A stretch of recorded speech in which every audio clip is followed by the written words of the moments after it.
जय हिंद दोस्तों, आप सबों का बहुत बहुत स्वागत है। मैं शिवकांत झा।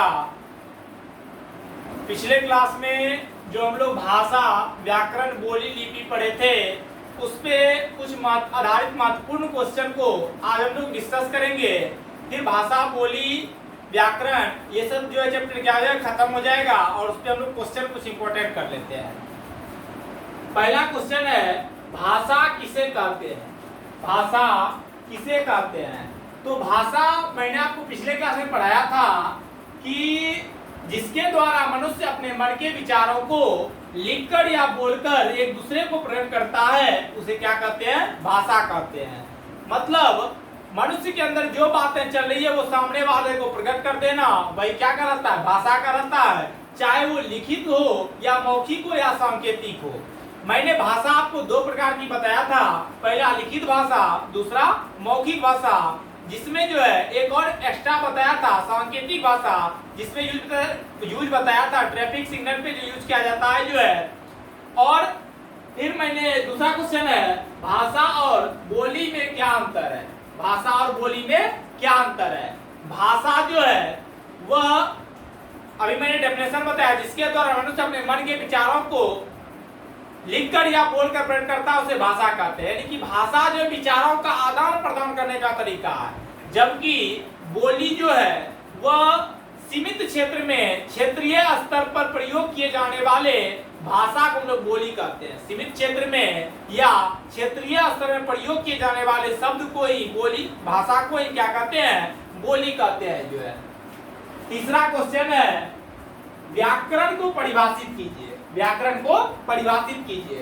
तो व्याकरण जो पढ़ चुके हैं कि व्याकरण में क्या कहता है कि शुद्ध शुद्ध लिखना, शुद्ध शुद्ध बोलना और शुद्ध शुद्ध पढ़ना सिखाता है। व्याकरण का क्या काम है कि व्याकरण उस शास्त्र को कहते हैं जिसके द्वारा मनुष्य शुद्ध शुद्ध लिखना, शुद्ध शुद्ध बोलना, शुद्ध शुद्ध पढ़ना जानता है, उसे क्या कहते हैं? व्याकरण कहते हैं। व्याकरण चार प्रकार के होते हैं, वर्ण विचार, शब्द विचार, वाक्य विचार और पद विचार।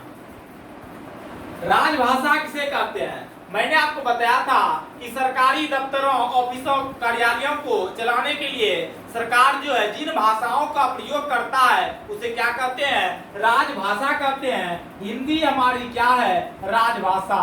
हिंदी हमारी क्या है? राजभाषा। पूछा जाता है हमारी राजभाषा निम्नलिखित में से कौन सी है, तो आंसर हो जाएगा हिंदी। भाषण भाषा का कौन सा रूप है? ये तो आपको बताए थे कि मौखिक रूप है। भाषण जब भी पढ़ा जाएगा, मौखिक दिया जाएगा जो है, ये कौन सा रूप है? मौखिक रूप है जो है। फिर कहना देवनागरी लिपि का विकास किससे विकास हुआ? देवनागरी का विकास किससे हुआ जो है? तो इसका विकास जो हुआ है ब्राह्मी लिपि से हुआ, ब्राह्मी से हुआ। किससे हुआ है? देवनागरी लिपि का किससे विकास हुआ है? तो ब्राह्मी से विकास हुआ है जो है। उर्दू की लिपि क्या कहलाती है? उर्दू की लिपि फारसी कहलाती है। क्या कहलाती है? फारसी कहलाती है।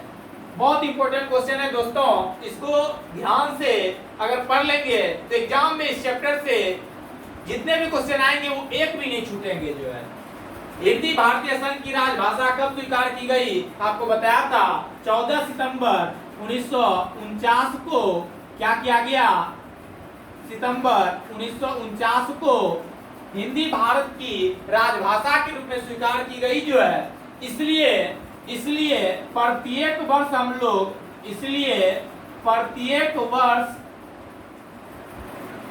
14 सितंबर को हिंदी दिवस के रूप में मनाते हैं। हिंदी दिवस मनाते हैं। 14 सितंबर को हम लोग क्या मनाते हैं? हिंदी दिवस। क्योंकि इसी दिन क्या किया गया था? भारतीय संघ ने राजभाषा हिंदी को स्वीकारा था जो है। वर्णों के चिन्हों को लिखने की विधि क्या कहलाती है? बोला वर्णों के चिन्हों को लिखने की विधि क्या कहलाती है? तो लिपि कहलाती है। क्या कहलाती है? लिपि कहलाती है। भारतीय संविधान में कितने भाषाओं को मान्यता प्राप्त है? तो 22 भाषाओं को मान्यता प्राप्त है तथा उनमें हिंदी का कौन सा स्थान है? तो तीसरा स्थान है। हिंदी कौन सा स्थान है? तीसरा स्थान है। साहित्य कितने प्रकार के होते हैं? तो साहित्य दो प्रकार के होते हैं। कितने प्रकार के होते हैं? दो प्रकार के होते हैं। पहला गद्य दूसरा पद्य। हिंदी भाषा की उत्पत्ति किससे हुई है? हिंदी भाषा की उत्पत्ति जो है, हिंदी भाषा की उत्पत्ति जो है यह संस्कृत के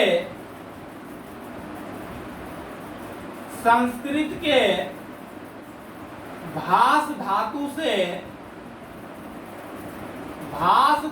से हुई है। हिंदी भाषा की उत्पत्ति किससे हुई है? संस्कृत के भास धातु से हुई है। और अगर पूछे देवनागरी लिपि जो है कहाँ किसके किसके लिए प्रयोग किया जाता है, तो देवनागरी लिपि जो है संस्कृत के लिए है, हिंदी के लिए है, नेपाली के लिए जो है नेपाली के लिए है जो है, मराठी के लिए है जो है, इन सब के लिए जो है किसका इस्तेमाल किया जाता है? देवनागरी लिपि का किया जाता है। जितने भी क्वेश्चन है सभी क्वेश्चन बहुत ही महत्वपूर्ण है जो है, सभी क्वेश्चन को आप बढ़िया से देखेंगे, 2 बार 3 बार वीडियो को देखेंगे जो है। ये क्वेश्चन जो है सिर्फ 9 10 के लिए नहीं है, जो सीबीएसई बिहार बोर्ड के लिए नहीं है जो है, कोई भी जनरल कॉम्पिटिटिव एग्जाम के लिए भी क्वेश्चन महत्वपूर्ण है जो है। और क्योंकि बार बार ये क्वेश्चन आते हैं जो है और बार बार बच्चे कंफ्यूज करते हैं जो है, इसलिए इस वीडियो को जो है बढ़िया से 2 बार 3 बार देखेंगे और क्वेश्चन को समझेंगे जो है। इस वीडियो में इतना ही। अगले वीडियो हम लोग जो है वर्ण के बारे में जानेंगे, वर्ण क्या है, वर्ण विचार क्या है, वर्णमाला क्या, इन सब के बारे में अगले वीडियो में जानेंगे।